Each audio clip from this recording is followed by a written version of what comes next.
अपने शरीर के भाग से मनु और शत्रुपा को उत्पन्न किया। मनु शत्रुपा के 3 पुत्री 2 पुत्र उत्पन्न हुए।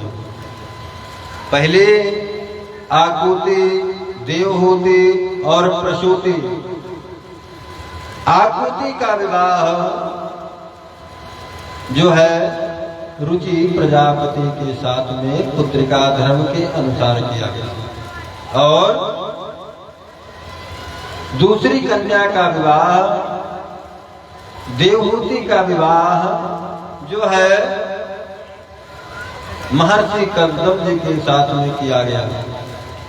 और महर्षि कर्दम जी के साथ में देवहूति का विवाह हुआ। देवहूति बड़ी सुंदर थी, बहुत इतनी सुंदर थी। उसकी सुंदरता को देख करके एक विश्वावसु नामक गंधर्व थे, भ्रमण कर रहे थे। ये देवहूति अपने छत पर, अपने महल के छत पर भ्रमण कर रही थी, घूम रही थी। सायं सत्र में चांदनी रात में वो घूम रही थी, खेल रही थी। विश्वावसु उसकी सुंदरता को देखकर मूर्छित हो गए, इतनी सुंदर थी। और तब जब देवहूति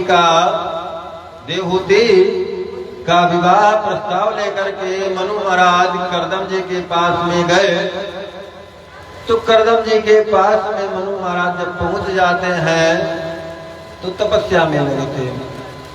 मनु महाराज को कर्दम जी बहुत पसंद आए।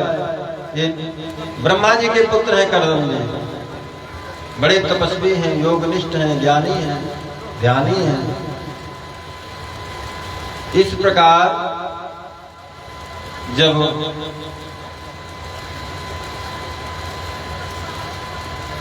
मनु महाराज ने देखा कर्दम मुनि को, तो उनके तप के फल को देखते हुए कहने लगे, हे मुनिवर, हे राजवर,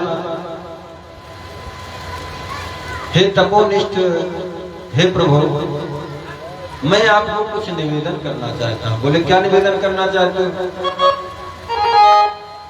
बोले मैं अपनी जो कन्या लेकर के आया हूँ, अपनी कन्या आपको प्रदान करना चाहता हूँ। अपनी कन्या को कहा, ये मेरी कन्या देवहूति बड़ी सुकुमारी है, कभी दुख नहीं झेल पाई है। तो बोले फिर मेरे पास में क्यों लेकर के आए हो? मैं तो बाबा हूँ, संत हूँ, मेरी तो वर्षों की समाधि लग जाती है, मेरे पास में रह करके सुख को कहाँ पाएगी? कहने लगे,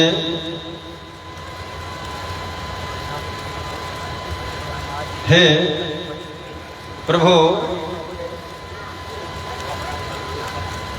मैं अपनी कन्या को समझता हूँ, जानता हूँ। मेरी कन्या बहुत सात्विकी है, गुण है इसके अंदर, सुंदरता के साथ साथ में ये आपकी बहुत सेवा करेगा। तो कर्दम ऋषि का विवाह देवहूति के साथ में हुआ। देवहूति के गर्भ में भगवान कर्दम मुनि को आत्मज्ञान हुआ, उन्हें प्राप्त हुआ है। कहने लगे कि मैं भगवान ने कहा था कि मैं तुम्हारे यहाँ पुत्र बन करके आऊंगा, तुम गृहस्थी धारण कर लो। पहले ही कर्दम जी को भगवान ने कहा था। आज कर्दम जी जो है विवाह के बंधन में बंध जाते हैं। मनु महाराज जो है अपनी पुत्री को विदा कर वही मुनि आश्रम में छोड़ करके आज अपने राज्य में आ जाते हैं, अपने महल में आ जाते हैं। कर्दम मुनि ने कहा कि ठीक है, मेरा विवाह हो चुका है और मैं थोड़ा भगवान का चिंतन कर लूं, भजन कर लूं। तो फिर गृहस्थी में प्रवेश करते हैं। कर्दम मुनि की ऐसी समाधि लगी, ऐसी तपस्या करने लगे कि उन्हें 40,000 वर्ष तक समाधि लग गई। और उस समाधि में बैठ करके कर्दम मुनि जब समाधि में बैठ गए, जब आंखें उनकी खुली तब तक 40 वर्ष बीत गए थे, 40,000 वर्ष बीत चुके थे। उस समय कहते हैं कर्दम जी ने देखा एक दुबली पतली छोटी मोटी बिल्कुल मांस और रक्त से रंजित बिल्कुल बूढ़ी सी पूसठ बुढ़िया खड़ी दिखी। बोले तुम कौन हो देवी? कहने लगे मुझे पहचाना नहीं। बोले नहीं पहचाना, तुम कौन हो? तो कहने लगे एक बार याद करो, थोड़ा समय बैक फुट पे जाइए, आप पीछे देखिए। आज से कुछ वर्ष पहले एक महाराज आए थे और महाराज के साथ में एक कन्या थी। तो बोले क्या तुम देवहूति हो क्या? बोले हाँ महाराज। तो बोले मैं जब समाधि में तपस्या करने लगा तो तुमको अपने पिता के घर चली जाना चाहिए था, क्यों इतने दिन बीत गए, गंवा दिए? देवहूति ने कहा हे स्वामी, स्त्रियों का धर्म ये नहीं है। पति परमेश्वराय नमः, पति की सेवा करना चाहिए। पति हमारा मुसीबत में पड़ जाए तो पत्नियां क्या छोड़ करके चली जाती हैं? आप तो समाधि में बैठे थे, मैंने आपकी जो सेवा किया, शुश्रूषा किया, उससे मुझे बड़ा आनंद की प्राप्ति मिली। कर्दम जी कहने लगे ठीक है। कर्दम जी ने मन के भाव को समझा। कर्दम किसे कहते हैं? जो काम का दमन कर दे उसे बोलते हैं कर्दम। भाई कौन ऐसा व्यक्ति होगा जिसके घर में जिसकी बहू पत्नी आ जाए और पत्नी आने के बाद वो तपस्या करने चला जाए, तो ये क्या मतलब निकलता है? भगवान कर्दम जी ने उनके देवहूति के मन के भाव को समझा और समझ करके कहा कि जाओ, वो सरोवर है, सरोवर में स्नान कर लो। जब वहां सरोवर में देवहूति स्नान करने के लिए गई तो वहां 1000 सखियां उनको मिल गई। और जैसे ही सरोवर में देवहूति ने स्नान किया तो क्या हुआ? वो सर्वांग सुंदर दिव्यांगना हो गई। जब दिव्यांगना हो गई, सुंदर हो गई, जब उनके मन के भाव को देखा तो उन्होंने कर्दम मुनि ने कामक विमान की रचना किया। और कामक विमान कैसा विमान है? जो कामना के जो आप मन में सोच सकते हैं, जो भाव उत्पन्न कर सकते हैं, जो भी आप सोच सकते हैं। सोना हो इसमें मोती लगे हों, इसमें चांदी की फर्श पड़ी हो, इसमें खाने की इतनी सामग्री हो, इसमें विहार करने के लिए, खेलने के लिए इसमें इतना कुछ हो। कामना के अनुसार कामक विमान की रचना किया। और कर्दम मुनि ने कई सहस्त्र वर्षों तक विहार किया। विहार के उपरांत उनको 9 कन्या उत्पन्न हुई। 9 कन्या हुई जो सप्तऋषियों से ब्याही, श्रद्धा, मैत्री, अनुसुईया, कला इत्यादि 9 कन्या उत्पन्न हुई। 9 कन्याओं का विवाह करके वो बन जाने लगे। तो कहने लगे कि प्रभु आप बन मत जाओ, क्योंकि उद्यतस्य हि कामान, मुझे किसके सहारे छोड़ के जाओगे? एक पुत्र की उत्पत्ति होना चाहिए। तो करदम जी को याद हुआ कि भगवान ने कहा था मैं पुत्र बन करके आऊंगा, तो आज करदम जी के यहाँ भगवान कपिल देव जी का जन्म हुआ। बोलो कपिल देव भगवान की जय। ये कपिल देव भगवान जो है, ये वही कपिल देव मुनि है जहाँ आप लोग कभी सुनते होंगे गंगा सागर, वहां पर ये कपिल मुनि आश्रम है। ये भगवान का अवतार है, भगवान का ही अवतार है। और कपिल मुनि ने जब पुत्र उत्पन्न हो गया, करदम जी अपने गृहस्थ को त्याग करके वन में तपस्या करने चले गए। और जब वन में तपस्या करने गए तो अपने पुत्र को कह दिया कि अपनी माता की सेवा करना। पुत्र ने सेवा किया, परंतु भगवान है, उन्होंने बहुत सुंदर सा कपिल गीता का उपदेश किया। बहुत सुंदर उपदेश है, देवहूति को बहुत सुंदर उपदेश किया। इसके बाद कहते हैं कपिल देव जी ने माता देवहूति को बताया कि हे माता, जो कपिल गीता में कललम तो एक रात्रेण पंचरात्रेण बुधुदम दशाहेन करकंदम, हे माता, जो गर्भ में जीव आता है वो जीव जो जीने की इच्छा उत्पन्न करे उसे जीव कहते हैं। जीव किसे कहते हैं? वो जो जीना चाहे उसे जीव कहते हैं। जो जीव गर्भ में आता है और प्रभु से प्रार्थना करता है कि हे प्रभु मुझे गर्भ से बाहर करो, बाहर निकालो, कहते हैं कि वो जीव अपने कर्मानुसार, अपने कर्म के अनुसार अपने भाव को भोगता है, अपने कर्म के अनुसार अपने जीवन को जीता है। कर्मणा देव नेत्रेण जंतु देहोपपत्रये स्त्रियः प्रविष्टोदरं पुंसोरेतः कणत्रयः। जो जीव उत्पन्न होता है कहीं बाहर से नहीं आता, प्रभु के भगवान के ही बनाए गए माध्यम के द्वारा पुरुष के वीर और स्त्री के रज से उत्पन्न होकर के कललम तो एक रात्रेण पंचरात्रेण बुधुदम दशाहीनम तो करकंदो बेस्यन्नम्यतापरम, और वो अंडाकार होकर के वो उसमें पनपने लगता है, पलने लगता है और धीरे धीरे बड़ा होने लगता है और प्रसूत वायु के माध्यम से बाहर आता है। तो जीव आने के बाद जीव कहता है तस्यो, हे भगवान मुझे, अब ये सब हम प्रसंग क्यों कह रहे हैं?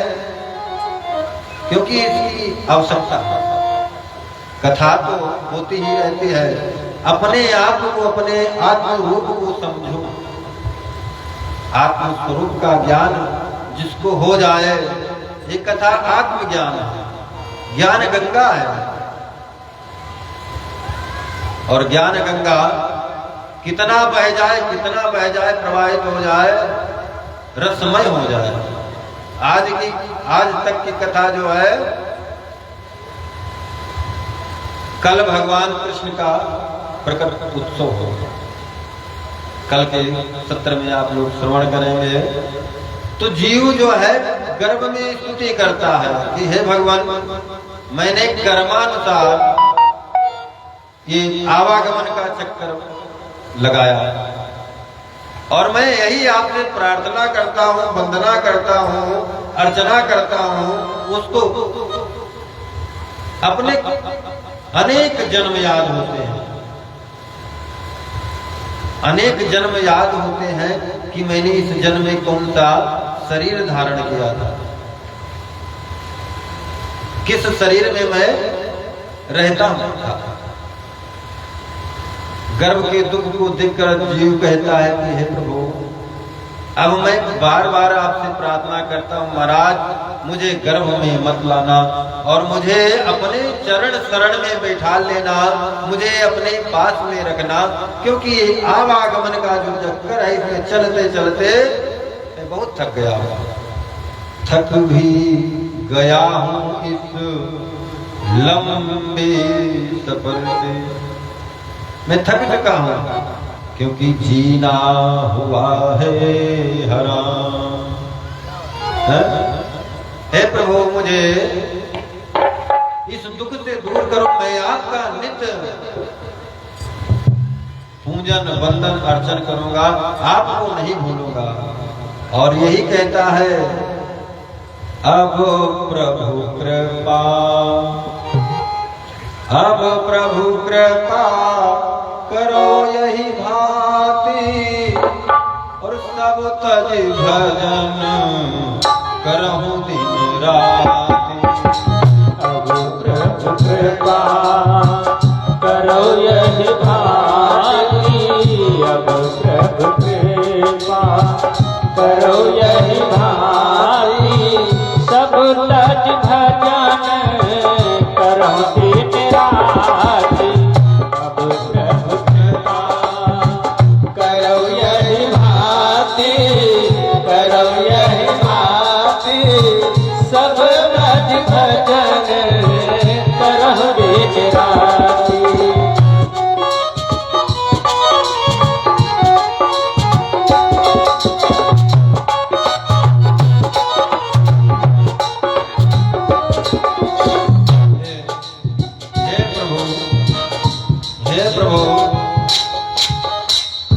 कृपा कर दीजिए, क्योंकि आप करुणा कर रहे हैं, आप तो इस जगत के मूल आधार हैं, स्तंभ हैं, ज्योति हैं,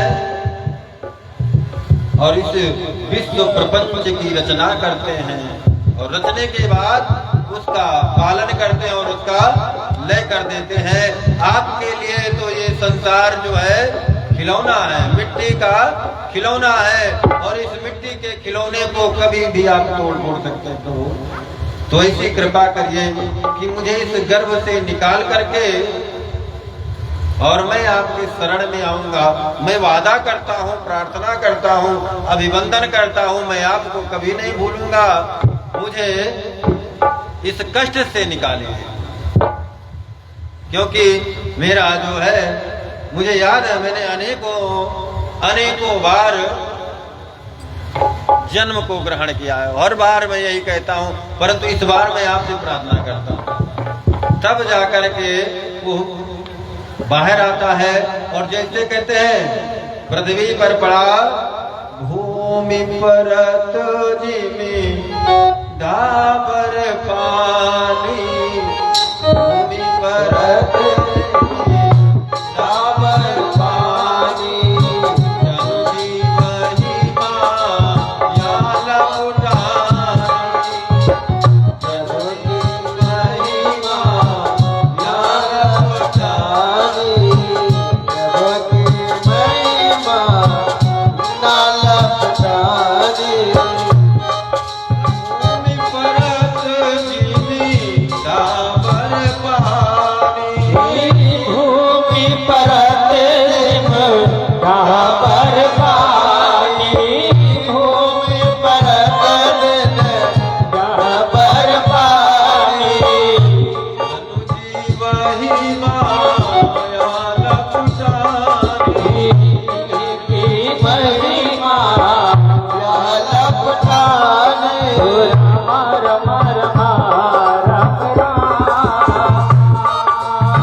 आसमान से जो बूंदें गिरती हैं, बड़ी स्वच्छ निर्मल और सुंदर बूंदें रहती हैं, और जैसे भूमि पर पड़ती हैं वैसे ही मटमैली हो जाते हैं। और मटमैली होने के बावजूद जब मटमैली हो जाती है, वैसे ही जीव जब इस धरा पर उसका पहला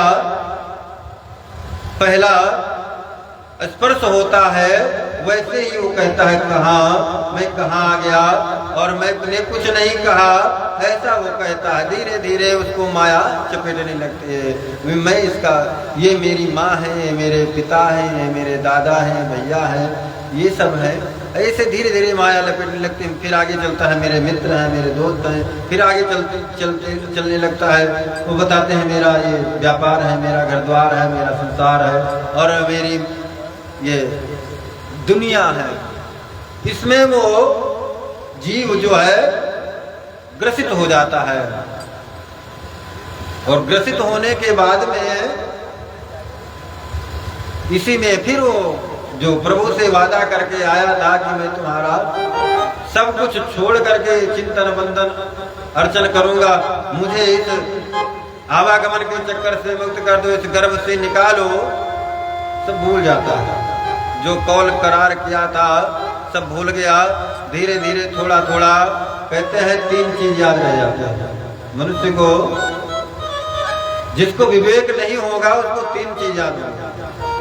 कहते हैं भूल गए राग रंग, भूल गए टिकरे, भूल गए राग रंग, भूल गए टिकरे, भूल गए राग रंग, भूल गए टिकरे, 3 चीज याद रहेगा लोन तेल लकड़ी, 3 चीज याद रहेगा लोन तेल लकड़ी। हेलो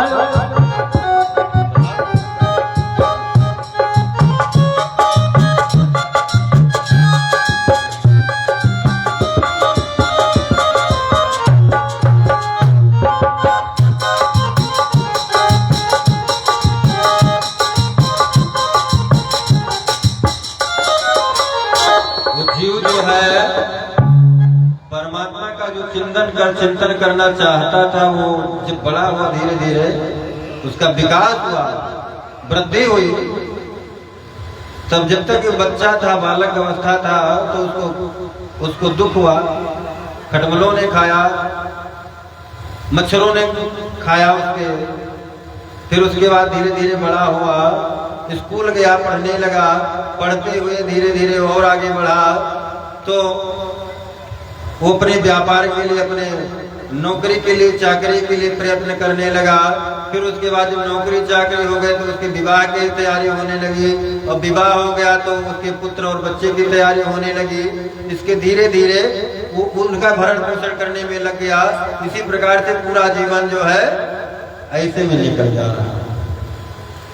तो कहते हैं सब कुछ भूल जाते हैं। और जो विवेकी पुरुष होते हैं, जो सत्संग में जाते रहते हैं, महिमा का गान सुनते हैं, तो प्रभु से कहते हैं भगवान से जिसने स्नेह कर लिया, प्रेम कर लिया, तो कुछ न बिगड़ेगा तुम्हारा, कुछ न बिगड़ेगा तुम्हारा, हरि शरण आने के बाद। कुछ न बिगड़ेगा तुम्हारा, हरि शरण आने के बाद।